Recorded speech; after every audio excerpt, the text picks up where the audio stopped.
And also today, as we talk about shortages on all kinds of things, it seems as though Starbucks is experiencing some shortages in things like cups and also things like oat milk. Brian Sozzi, you have to wonder how much of an issue this is going to be for people coming in to expect certain things when they come to a Starbucks.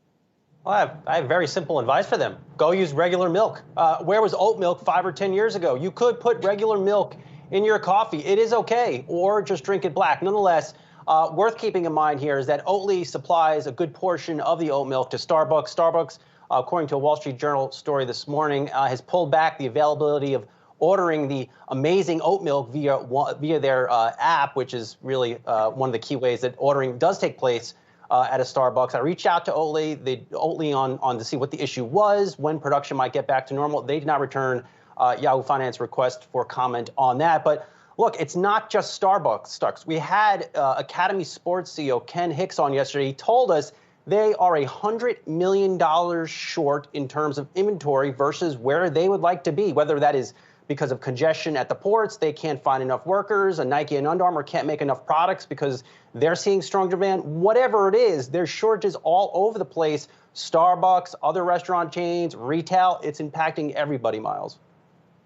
Yeah, just would note Oatly shares, they're about $27 right now, and went public at 17 was reference price. So, stock has done okay, and I think a well-performing IPO is notable in this kind of market. But this story with Starbucks, it reminds me a lot of the news that came out of Chipotle over the last couple of days, which just as a member of the business media had a fascinating rhythm to it. The three of us well aware of, investment conferences hosted by various investment banks. Sozzi, you love investor days and investor presentations. So Brian Nichols speaking at an industry conference on Tuesday and mentions that they're going to raise menu prices by 4%.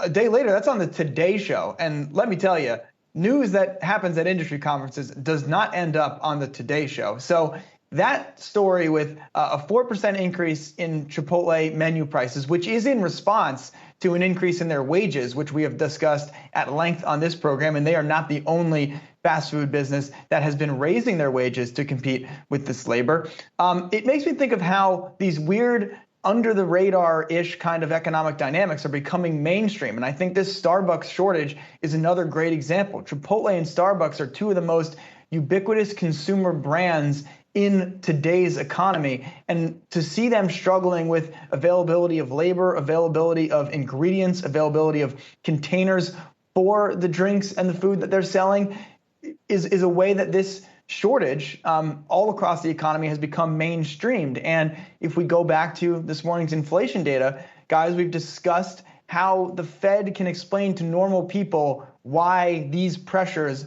are not something to be worried about. But I think, Julie, from a monetary policy perspective, the Fed has given themselves an easy way to explain this.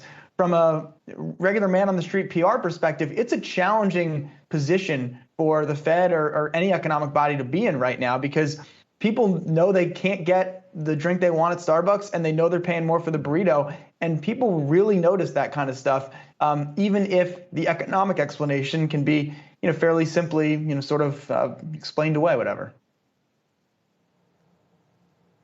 Yeah, and just worth noting here too as well, just tying it back to the stock market here, Myles and Julie, despite the shortages and what appears to be very packed Starbucks stores, you have a stock that's up only 5% year to date. It is underperforming the S&P 500, which would tell me that the market is concerned about pricing power for Starbucks amidst this inflationary environment. And then also, secondarily, labor shortages. Starbucks has talked about this extensively. They're in the trenches right now competing for workers, too. And there's no indication that they're getting the workers they need to service this influx of demand.